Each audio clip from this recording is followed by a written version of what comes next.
like 5 or 6 or 7, I was a really fat kid. And so whenever I would interact with my grandma, she'll say in the same breath, "Oh, I love you, Pepe. I love you so much, Pepe. But you're so fat." And so, it was a very weird thing for a kid to hear those things in almost the same breath within 10 seconds. That I love you, I super love you, but then you're fat, so don't you love me or not? So I kind of grew up that way with my grandma. It kind of served as the foundation of my relationship with her and how I felt about her. Because I don't know why, but her words meant so much to me. And whoever met my grandma or ever came close to my grandma kind of knows this, right? The closer that you go to that rose to try and smell the rose, you're like, "Uy, may thorn pala yan." And that's just the way grandma was, right? And maybe that's why later on, well, no, before that. So that's why later on in life I kind of reflected and I kind of got to reading the Bible more, all thanks to grandma too and grandpa, and I'll share that with you later. But there's this verse in Proverbs 18 verse 21. "Death and life are in the power of the tongue, and those who love it will eat its fruit." So death and life are in the power of the tongue. There's this worldly saying that sticks and stones may break my bones, but words will never hurt me. That's baloney. It's really baloney. Because death and life are in the power of the tongue.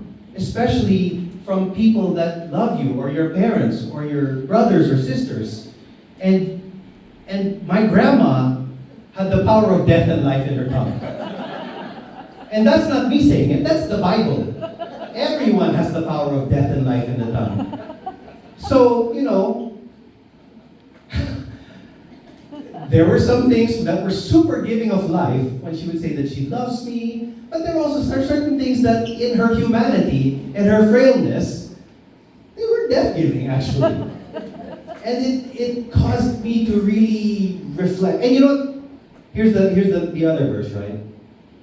So maybe that's why when I was younger, I was so impressed by how she spoke to me and whether or not I was doing enough or if I was good enough, that there was one time where she gave me a missalette and my very first Bible, and she encouraged me to go to Mass with her every morning at Mount Carmel at 6 a.m. And I did that for a summer simply because I really wanted to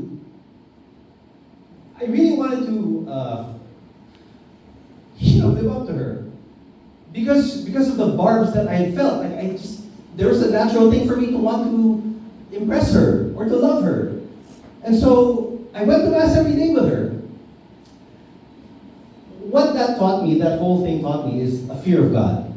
And what I saw from both my grandma and my grandfather was that they both really feared God no matter what, right? And it's something that I took with me as well. And that's where I wrote down this other verse from Proverbs 22:6. "Train up a child in the way that he should go, and he will never depart from it."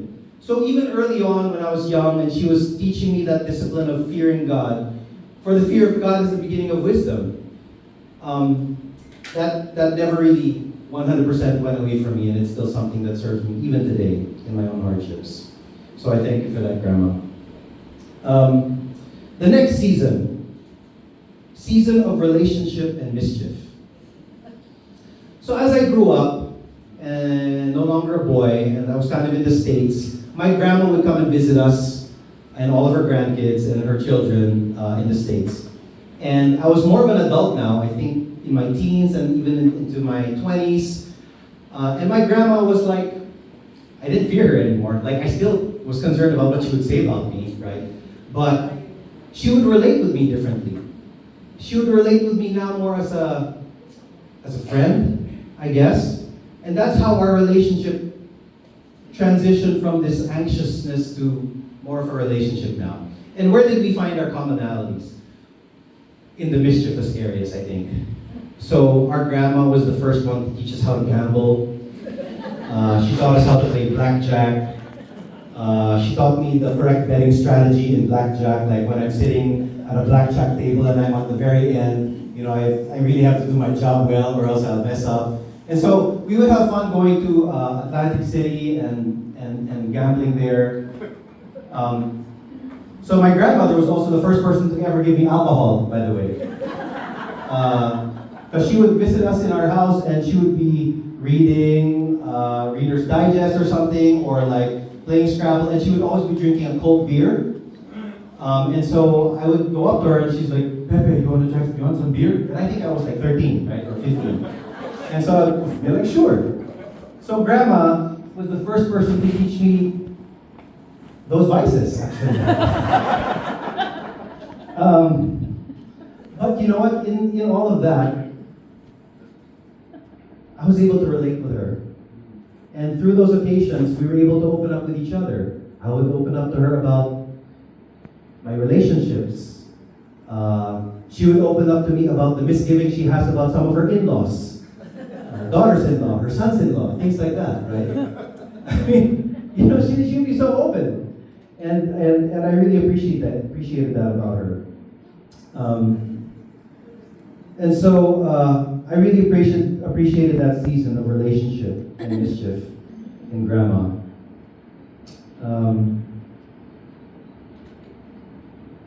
And so finally, in the later years, when I got married, had kids, again, I wasn't really seeing my grandma every day. But when I would go to her, one of the things that Edric and I, my cousin, would always be concerned with is, how do you think Grandma's going to go? Do you think she's going to go to heaven? Like we would honestly tell that to each other. I think we should do our part to try and ensure, maybe spread the gospel to Grandma, right? And so, I remember this one time where Grandma was kind of still aware, and I had visited her this one time, and my cousin Edric was really encouraging me to share the gospel to her, right?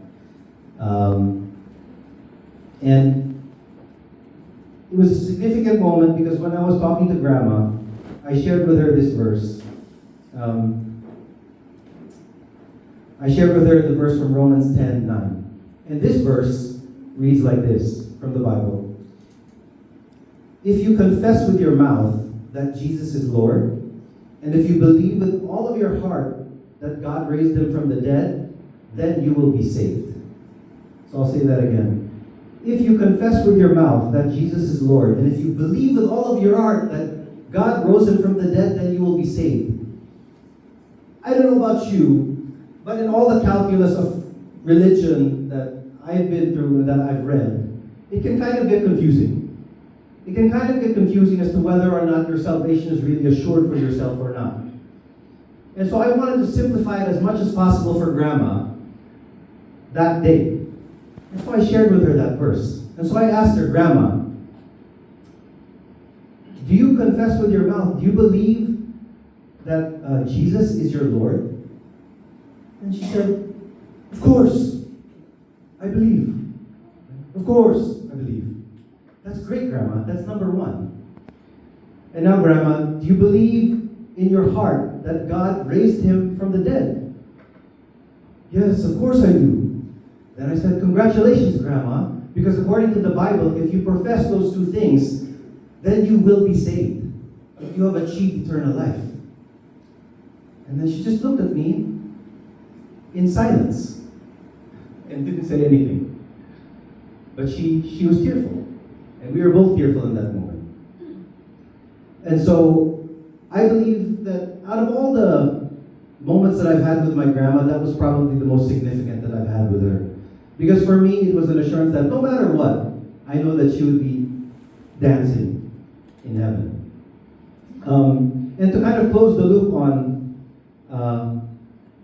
death and life are in the power of the tongue, I think it came to a circle when we first brought Ella, our firstborn daughter, to 10th Street. And I was so fearful about what Grandma might say about my daughter. it just stuck there, right?